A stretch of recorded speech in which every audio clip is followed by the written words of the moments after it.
I'm going to resist the urge to speak about unions. But I will say that a colleague of Cheryl's and mine at the department used to tell me when I first got to Washington, D.C., he's from Arkansas, and he'd say, Sarah, the thing you're going to learn is that there are school people and there are kid people. And inside the Beltway, you're not going to get a lot of kid people. You're going to get a lot of school people.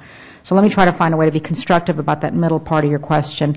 I can't help but have worked at the department and not say about No Child Left Behind that the intent was pure. I mean, sitting there saying we want every child in the 3rd and 8th grade to be at math and reading level, grade level in reading and math.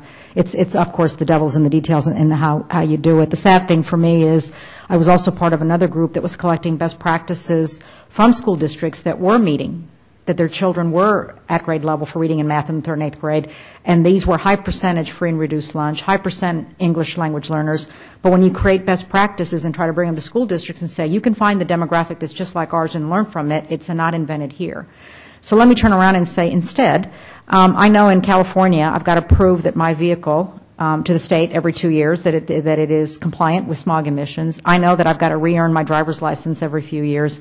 I guess the question that I would ask is if I'm going to be the angel in me and not take on unions, what about teacher recertification in a way that makes them prove that they still have the skills to do it, and if they can't pass it, then they're put on a program as well, and they're out. That's not, I mean, it's as close as you're going to get to pay for performance, and that's re-upping, and I think the children in our states, in our areas, deserve teachers that are there to serve them. Starting with union contracts, she wants to abolish tenure. She wants to offer teachers as much as $125,000, $150,000 a year if they're really terrific teachers and the kids are really learning. And she's in a life or death struggle with the American Federation of Teachers right now. The National Union has come in, and really keep your eye on that one. I think that's a very important thing. We are very supportive of Michelle. She is tough and smart and takes no prisoners. Whether she survives is the question. And I won't be able to address the K-12, but on your issue of college tenure, I mean, obviously that is one of the third rails in sort of the discussion in higher education.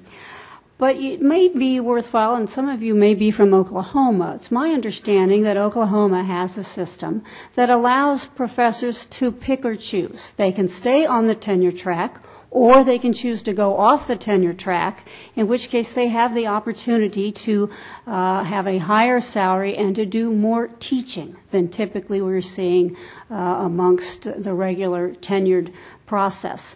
I just happened to be in Boston earlier this week and had lunch with Jim Carlin. I don't know, again, if any of you are from Massachusetts, but he was head of the Mass Board of Education for a number of years and was quite controversial, but under his tenure, he was able to reduce tuition significantly, to raise quality significantly, and this whole issue of giving institutions flexibility in terms of allowing professors to have a choice of which track they would like is something that he was most intrigued by, and he thought it might be addressed in some way through the appropriations process, that as dollars were handed out, they would be given out on the condition that the institutions made this choice available to professors to pick and choose. That's something that he's raised. I haven't thought a lot about it, but I simply raised it as something that he was considering. I'm married to Kansas, so thank you, Kansas. I'm married to Kansas, so thank you, Kansas. Representative Tom Carroll from Idaho. Ms. Tucker, I'd like to follow up the very first question our colleague from Hawaii mentioned, and looking at K through 12, we're trying to prepare our citizenry, our students, to become global citizens or members of the global workforce. And yet it appears one of the greatest discrepancies we have are the number of days that our students are required to go to school.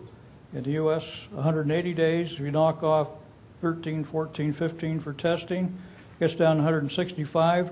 Our competing, whether it's Europe or Asia, you're looking at 220 to 240 days. Now that doesn't bring in any, the quality issues of teaching and so forth. But that seems that we are at a distinct disadvantage. And I'd just like to get your observations and comments on that. Thank you. And, as Ann mentioned, my realm is post-secondary education, so I'm a little bit ahead of my headlights commenting on K through 12.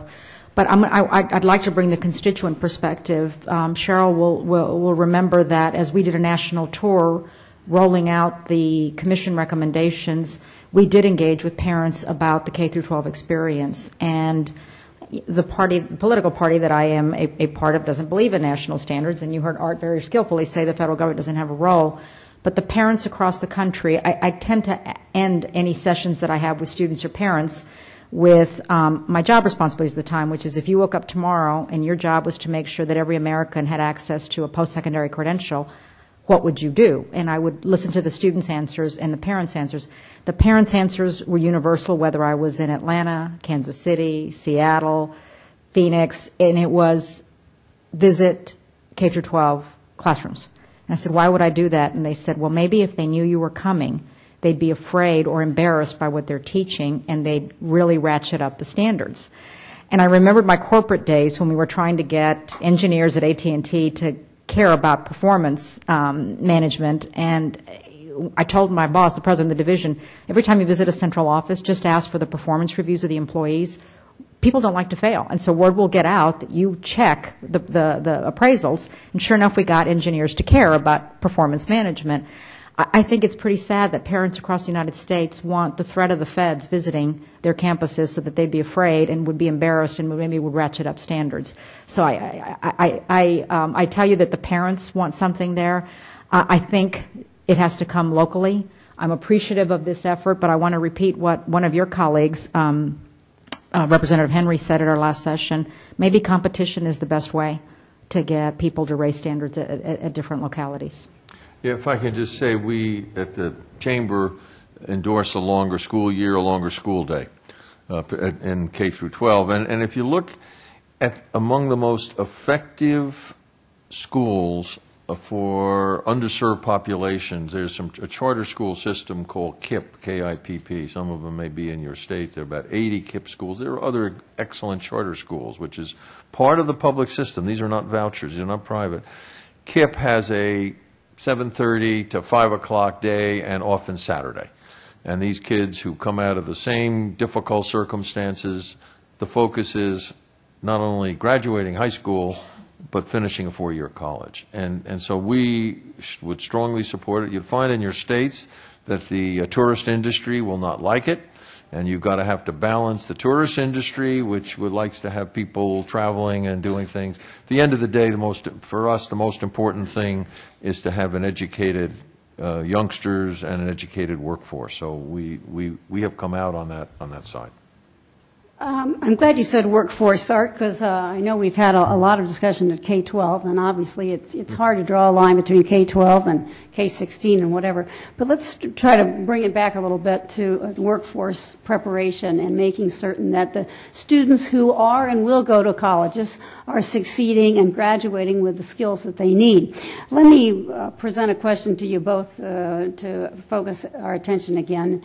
I would submit that our prosperity in our democratic republic with a free market system requires ultimately informed citizens and effective workers. So I know you all have addressed this a little bit already, but as we leave here today, what do you think is the appropriate role for legislators to ensure that our institutions are equipping graduates in this way?